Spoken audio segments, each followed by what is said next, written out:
Hello, everybody.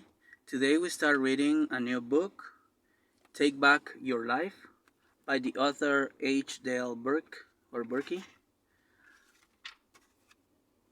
and it starts this way. It's time to take back your life. My life feels out of control. Yes, I can tell I'm alive, breathing, walking, and talking my way through each day, but I keep feeling like I'm not the one calling the shots. I'm at the mercy of my own life, the life I created. It may be my creation, but now this creature, my life, like the monster in Frankenstein, has come to life and taken over, you guessed it, my life. Do you ever feel like your life has taken over your life? Let me explain before you think I've lost my mind like some mad scientist. It didn't start that way. Years ago, I remember having a life and living it just as I chose to live it. Of course, that was when I was about 4 years of age. Those glorious preschool years were spent just the way I planned them. But from then on, my life began to build the monster. Slowly but surely, my life began to come together. Now, don't get me wrong, it came together pretty much according to my design, my blueprint. I went to school, made the grades, played sports, met the girl of my dreams, got my education, even with honors, married the girl, got my master's, again with honors, and got my first real job. No more school, a wonderful wife, and a job I loved. My life was taking shape, and I liked what was on the table. But then something happened. I succeeded. Or, as a Christian, I should say more accurately, I was blessed. Every part of my life began to expand exponentially. I prayed for a family and suddenly it happened. My wife Becky announced, I'm pregnant. I now had a new label, Dad. Not only was my family expanding, my career began to take off. My church, I forgot to say, my first job was as a pastor of a new university church, began to attract more and more new families who needed a spiritual home.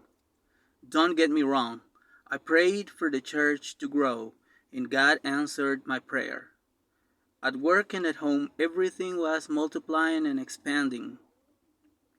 Even my waistline began to, well, let's not go there. You get the picture. Got blessed, and I got busy, and busier, and busier.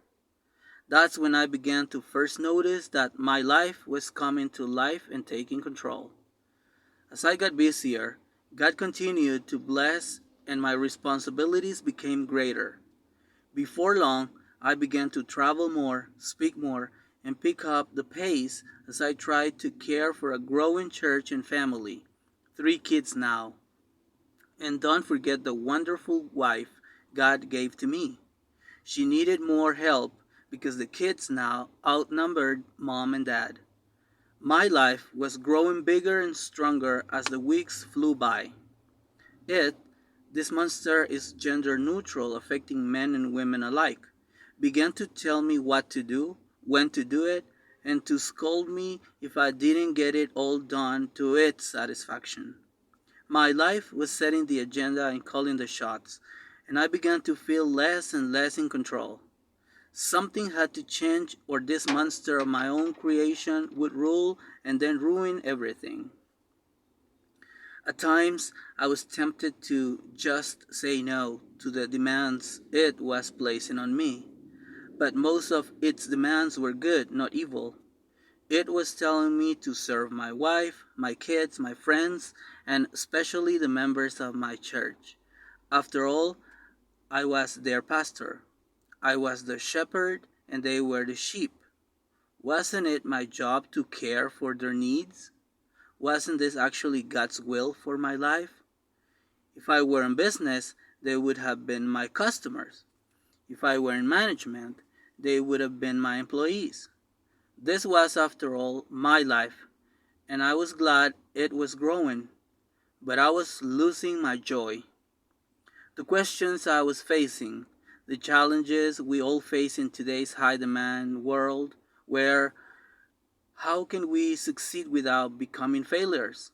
Is it possible to chase our dreams and still sleep well at night? How can we keep the blessings from becoming burdens? And if it, your life, has already grown up and taken over, how can you take it back and then keep it serving you instead of you serving it? This book is about taming the monster called life. If you feel the life you've created has taken over and started calling the shots and forcing your choices, then this book is for you. If you are tired of always running and never catching up, then this book is for you. It is time to take back your life. Here's the good news. It is possible to harness the creature and return it to its rightful place, but it won't be easy. You'll have to learn a new way of thinking, a new way of living, and it doesn't just come naturally. It will take the help of others, a team effort, and most of all, God. He loves you and wants your life under control, your control and then His control.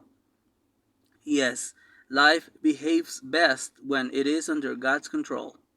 But here's the dilemma. How can I give to God what I don't even possess? If my day from dawn to dusk is being driven by my life rather than myself, then I can't even give it to God. After all, it is out of my control. So what can I do? Let's start by taking a closer look at why this monster, my life, is so hard to capture and control.